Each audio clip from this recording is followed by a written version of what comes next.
Komunitas Jurnalis Sulsel, KJS, menggelar workshop dan apresiasi jurnalis dengan tema membangun sinergi dan kolaborasi instansi keuangan dengan insan jurnalis. Kegiatan tersebut berlangsung di Aerotel Smile Jalan Muchtar Lutfi, Kota Makassar, Minggu, 26 Mei 2024. Hadir sebagai pemateri, PLT Kepala Divisi, Edukasi, Humas dan Hublem Kantor Lembaga Penjamin Simpanan, LPS, 3 Kota Makassar, Yedadi Hermawan. Lalu analis Deputi Direktur Pengawas Perilaku Pelaku Usaha Jasa Keuangan, Edukasi dan Perlindungan Konsumen, Otoritas Jasa Keuangan, OJK, Meilton Purba. Kemudian hadir pula Ketua Persatuan Jurnalis Indonesia, PJ, Sulsel, Syafri Rahmat. Dalam kesempatan tersebut, dari OJK, Meilton Purba memaparkan tentang pentingnya edukasi literasi keuangan, utamanya terkait investasi dan pinjaman online. Dari data OJK, tercatat kerugian masyarakat akibat investasi ilegal selama 2017 sampai 2023 mencapai 139 triliun rupiah. Meilton pun menyebut ciri-ciri investasi ilegal, diantaranya legalitas tidak jelas, keuntungan tidak wajar dalam waktu cepat. Kemudian klaim tanpa risiko, member get member, hingga memanfaatkan tokoh masyarakat atau public figure dalam promosi. Dalam kesempatan itu, Meilton juga mengingatkan agar hati-hati terhadap pinjaman online ilegal.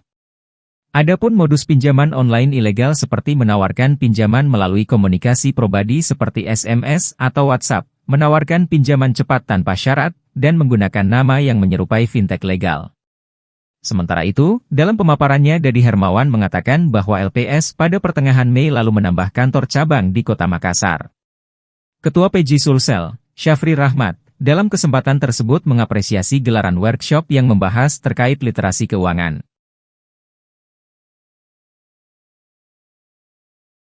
Mewakili Kepala Kantor Perwakilan LPS 3 yang berhalangan hadir nih karena beliau lagi tugas di Jakarta, jadi mewakili. Di sini mungkin agak ini kayaknya mic-nya karena di sini mungkin workshopnya bukan workshop yang ini ya, yang berat-berat yang dilakukan sama LPS gitu ya. Dalam tujuannya tetap menjaga stabilitas sistem keuangan.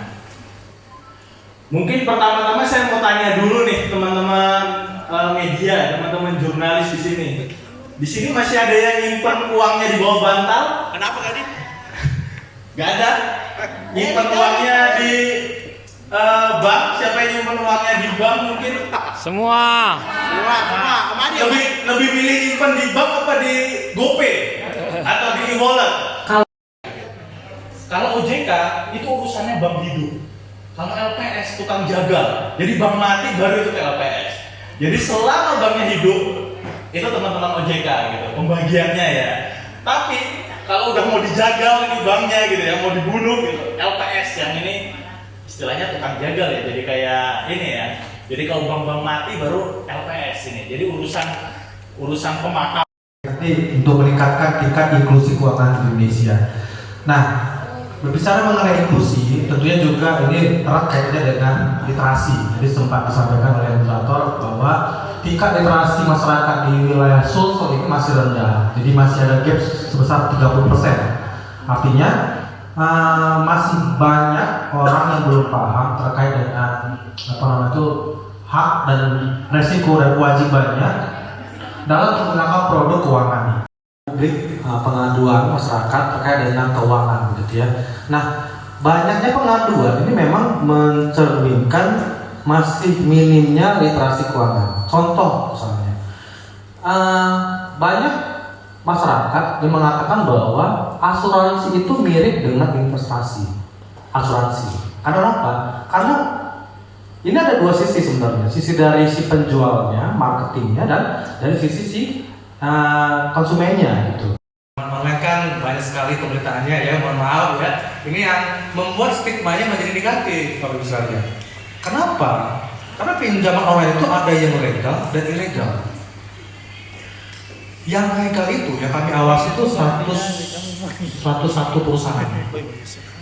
Sementara download Tribun X sekarang, menghadirkan lokal menjadi Indonesia.